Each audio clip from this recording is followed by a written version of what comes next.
வாலிப பெண்கள் செய்யக்கூடிய அனாச்சாரங்கள் எந்த அளவுக்கு, இன்ஸ்டாகிராம், வீடியோ, ஃபேஸ்புக்கு, வாட்ஸ்அப்பு, என்னங்க ட்விட்டர், எல்லாத்திலும் என்ன செய்கிறாங்க, தங்களுடைய வீடியோக்களை எடுத்து போடுறாங்க. ஒரு பெரிய ஆட்டக்காரி, நான் தான் ஒரு பெரிய திறமசாலி என்பதை காட்டுவதற்காக கேவலமான சூழ்நிலைகளை எல்லாம் இன்றைய சமூகம், அதுவும் குறிப்பாக பெண்கள் செய்யக்கூடிய நிலை, தன்னுடைய உடலை, தன்னுடைய அங்கங்களை, தன்னுடைய பாகங்களை சர்வசாதாரணமாக அந்நிய ஆண்களுக்கு காட்டக்கூடிய நிலை இன்றைய சமூகத்தில் ஏற்பட்டு போச்சு.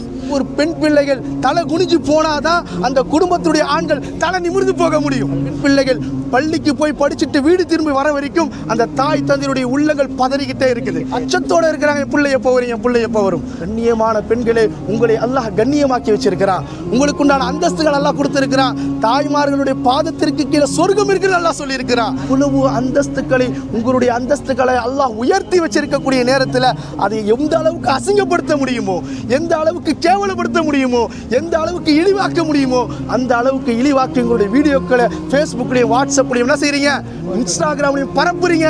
இதை கொண்டு எந்த பிரயோஜனம் இருக்குது? யா அய்யுஹல்லதீன ஆமனு தக்குல்லாஹ் ஹக்க துகாத்திஹி வலா தமூதுன்ன இல்லா வஅன்தும் முஸ்லிமூன். அல்லாஹ்வை எந்த அடிப்படையில் அஞ்ச வேண்டுமோ, அல்லாஹ்வை எந்த அடிப்படையில் பயப்பட வேண்டுமோ அந்த அடிப்படையில் நீங்கள் பயப்படலைன்னு சொன்னால் மிகப்பெரிய நஷ்டவாளி. அல்லாஹ் தஆலா நம்மளை எல்லாம் சரியான முறை நடக்கக்கூடிய தௌஃபீக்கை அல்லாஹ் ஏற்படுத்தி தருவானாக.